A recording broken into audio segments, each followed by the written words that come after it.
বিসমিল্লাহির রহমানির রহিম।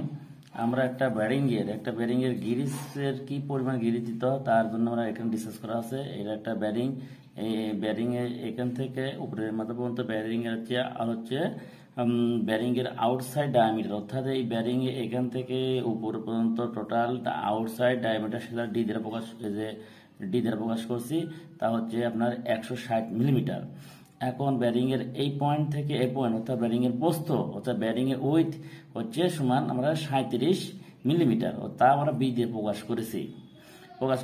আর এই যে এগুলা হচ্ছে যে এগুলা হচ্ছে গোল গোল গোল, এটা হচ্ছে ব্যারিং এর যে বল। এই অর্থাৎ এখানে আমাদের কি পরিমাণ গিরিজটা লাগবে সেটা 63-15 নাম্বার ব্যারিং এর কি পরিমাণ গিরিজ লাগবে সেখানে আলাপ করা হয়েছে। অর্থাৎ কিউ হচ্ছে গিরিজ কোয়ান্টিটি, অর্থাৎ গ্রাম। কিউ হচ্ছে গিরিজ কোয়ান্টিটি গ্রামে এটা জন্য। তাহলে সেখানে ফর্মুলা গুলো এখন আমরা দিই। ফর্মুলা হচ্ছে কিউ সমান 0.005 গুণন ডি গুণন বি।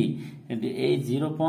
এখানে হচ্ছে বি এর মান 37 মিলিমিটার, ডি এর মান 160 মিলিমিটার, আর এটা হচ্ছে 0.005, এটা হচ্ছে কনস্ট্যান্ট। এখন সকল তাহলে অর্থাৎ গিরিজের রিকমেন্ডেড গিরিজ হচ্ছে 0.005 কনস্ট্যান্ট মান গুণন ব্যারিং এর হচ্ছে আউটসাইড ডায়ামিটার মিলিমিটার, তো হচ্ছে 160, আর ব্যারিং এর উইথ মানে প্রস্থ যে তার হচ্ছে মিলিমিটার হচ্ছে যে B37, এই B37 এখন ক্যালকুলেশন করে পাই হচ্ছে 29.6 গ্রাম, অর্থাৎ 29.6 গ্রাম, অর্থাৎ 63-15 গিরিজের ব্যারিং এর জন্য আমার এই পরিমাণ গিরিজের প্রয়োজন হবে।